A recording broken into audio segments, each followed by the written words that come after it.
Feels like the sky is falling down on us, like we might only have a couple months. Ticking all the boxes like a time bomb, and I'm still checking numbers on my last song. Everybody here is narcissistic, taking pictures while the world's apocalyptic. Putting all my problems in perspective, my insecurities made sure you never got the message. I've been pushing all of my feelings down. I know the words, but they won't come out. So why live a lie if we're all gonna die anyway? If I had you with me when the lightning hit me, I wouldn't even mind, 'cause you'd be by my side, and we're all gonna die anyway. What the hell's my heart for if I can't let you in? Every time I go they find a dead end. If I could, you know I would be different, different. Almost all of me is loving all of you, but part of me I'll never give away. Almost all of me is gonna follow through, but if there's 10% of me that don't know, I can only love you almost. Nice to see you again, Jamie. How's it going? Nice to see you, friend of the show, Devan Glover, back in the saddle. How you doing in all your winter glory? I'm good. I'm good. I mean, winter's not my favorite, but we're getting through. It hasn't been too bad here in Toronto. It's been pretty mild considering most winters, so I'm just like holding on to the fact that I can still walk outside without being drenched in snow. So we're good for now. We're good for now. Although your standards are different, Devon. Here in Nashville, everyone is like the city's in lockdown. Yeah, you guys have a lot of snow, yeah. Well, for you, probably not, right? Yeah, that's true. That's true. But everyone here just, not used to it, Devon. But yeah, I mean, thanks for waking up early. Are you an early person, Devon, or are you like one of these artists that is going to bed just now? I was a very big morning person before COVID. I would wake up at like, I liked waking up early because I liked having time in the morning before anybody else was awake to just kind of like have time to myself and like work on music and get my day started, clear my head. But now, since I don't really have a schedule to follow, it has been really hard to motivate myself to wake up early. So, but 10 a.m. is great.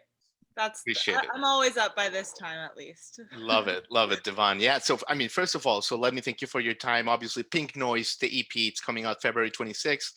I mean, have heard it probably 10 times by now, Devon. And every time I hear it, it's just so tight. It's remarkable. Amazing. Thank you. Amazing. Thank you so much. I appreciate you listening and having me on the show. Oh yeah, Devon, absolutely. And I think, the big question, Devon, and be honest here. Can a musician be made, or are you born a musician? I mean, look, you've talked about your musical influences and you're a music fan first. Were you born with a talent and wanted to understand the language of music, or is something that through practice, Devon, like John Smith, my neighbor, can become? It's interesting because I was asking my parents this because in my head, I've always been talented at singing. And I was talking to my parents about this and they were like, when you were younger, you weren't like a child prodigy or anything. Like you were really passionate.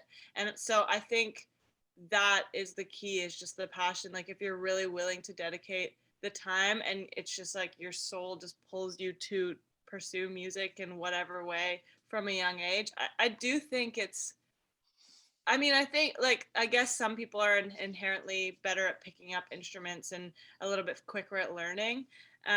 But I do think that it's just like driven by passion. And if you're really passionate and you can put the time in, then you can do it. I love it. I love that answer. Yeah, because when you read about someone like Paul McCartney, right, that at an early age could pick up like any instrument and make it happen, there are savants basically, and for some reason, they can pick up a guitar and play. But what you're saying is, if you put in 10,000 hours, you can pretty much like master anything. Yeah, I do believe that for sure. Awesome, Devon. And when you jam with some of your collaborators, I have to ask you, like on Pink Noise, like Corey Harper, for example, which it's amazing. Devon, you make it seem like you guys were like in the same room, like at the same time, for like months together working on it. It sounds so perfect, but you guys were not together, right? It was through technology.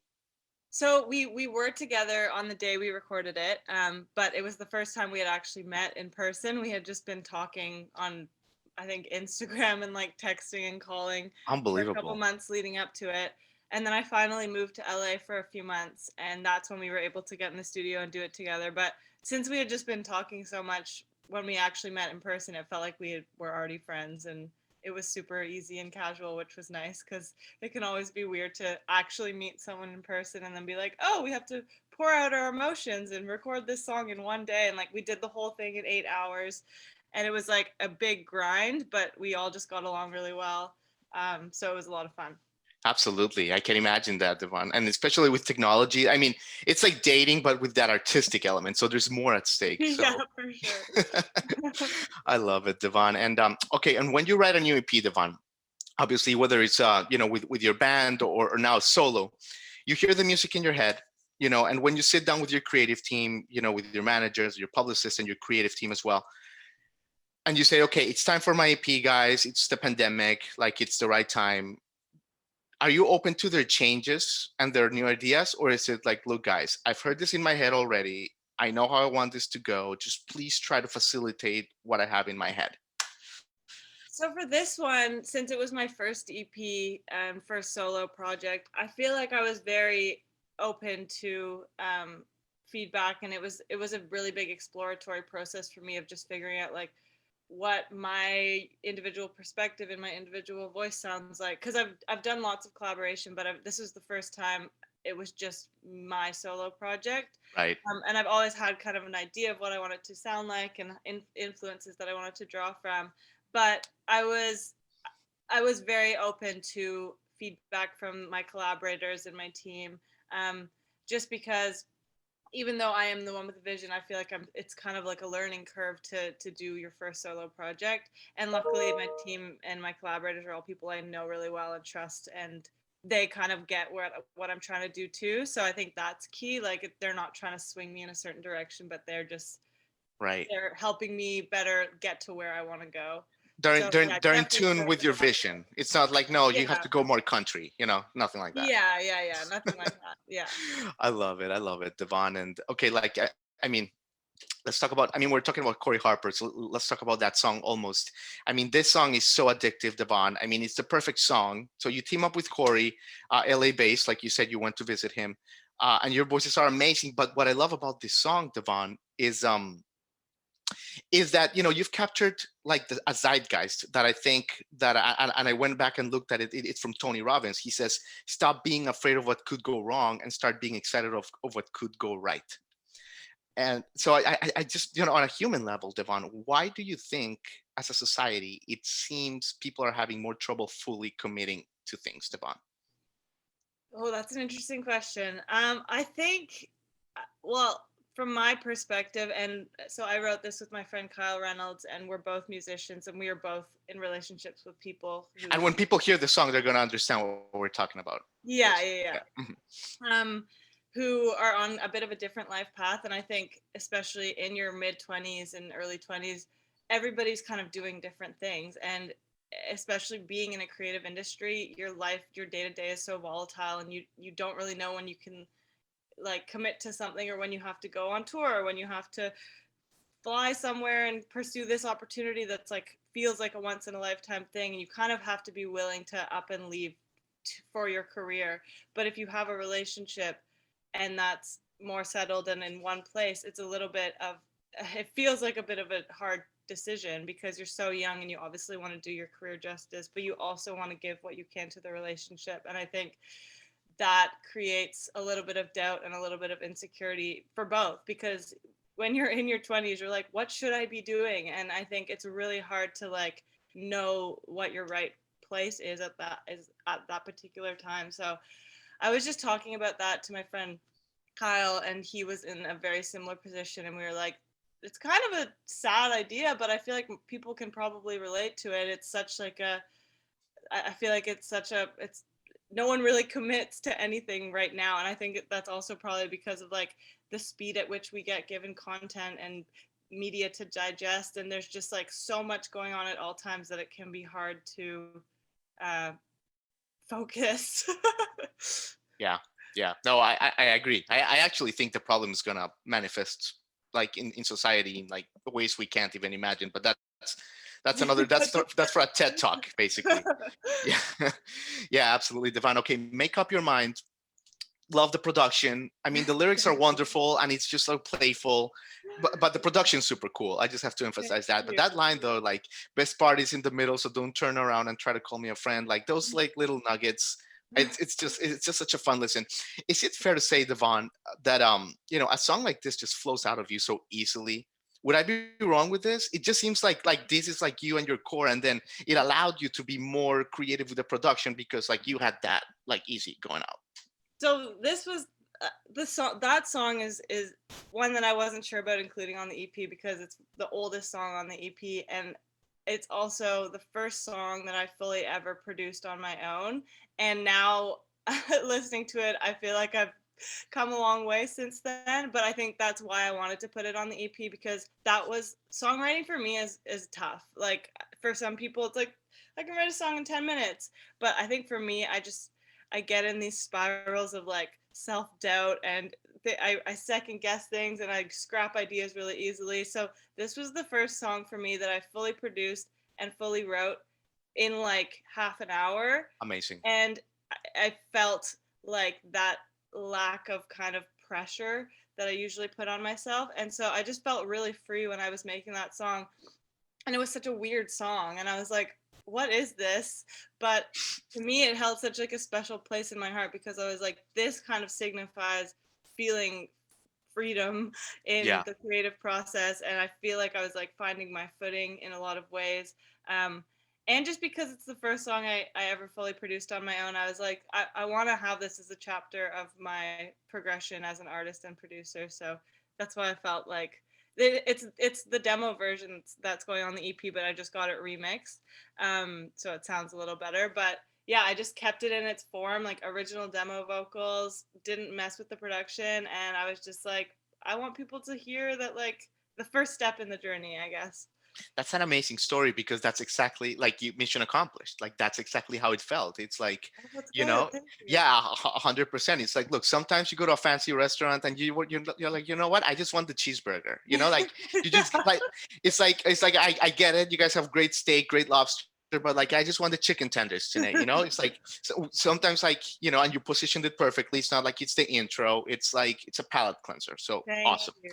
Thank you. Oh, I love nice, when artists do that. Like I listen to early Billie Eilish stuff, and she has like random SoundCloud demos that she's put out, and like even Clairo, you listen to her first couple songs and they're just like kind of shitty sounding demos that she made on GarageBand, and I think that's so endearing because then you see where she is now and you're like, wow, I wish more people showed the process of them kind of like starting out and finding their footing, because it's really totally. inspiring to see what you can do from there. So It's hopefully you'll see that eventually. Yeah, no, you know what, Devon, it's gonna catch fire. This EP is amazing, and the inspirations are awesome.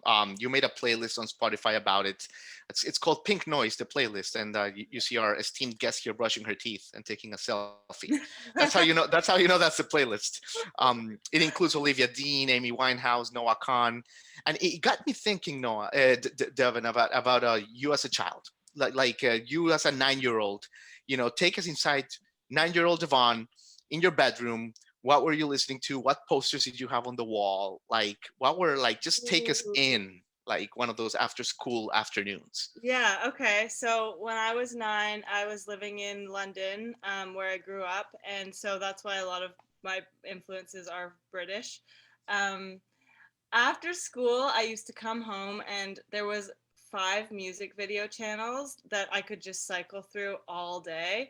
So I would come home, probably have like a bowl of cereal, and then just cycle through the different music video channels and just watch them and like skip until I found a song that I liked.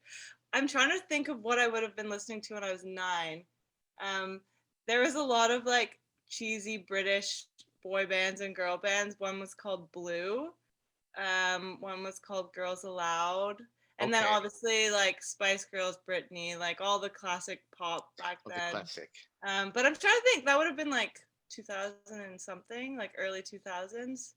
I Yeah. also was very into British indie rock like Arctic Monkeys and the Kooks and Nice. that kind of genre as well. So a big mix of things at the time.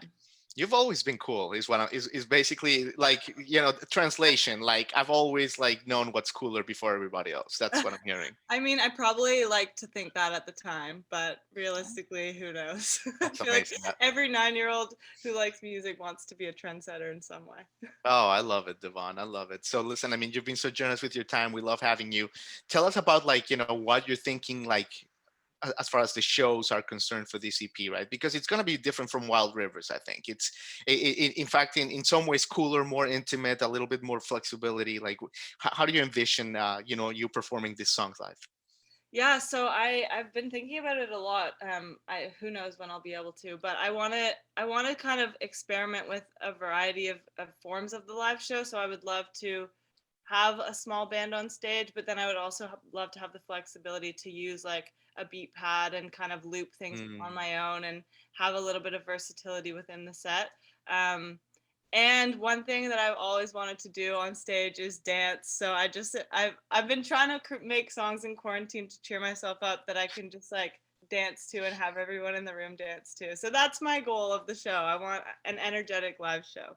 Okay, okay. Oh man, I love it. I love it. Devon, I'm telling you right now, like Pink Noise, which comes out February 26th, this is gonna like it just checks all the boxes. It's gonna catch fire. Thank you so much. Thank you. Absolutely, absolutely. And thanks so much for your time, Devon. We always love talking to you, always love having you. So thank you so much. Thank you for having me. Nice to catch up. Of course, of course. Take care. Have a good day. Thanks. Bye.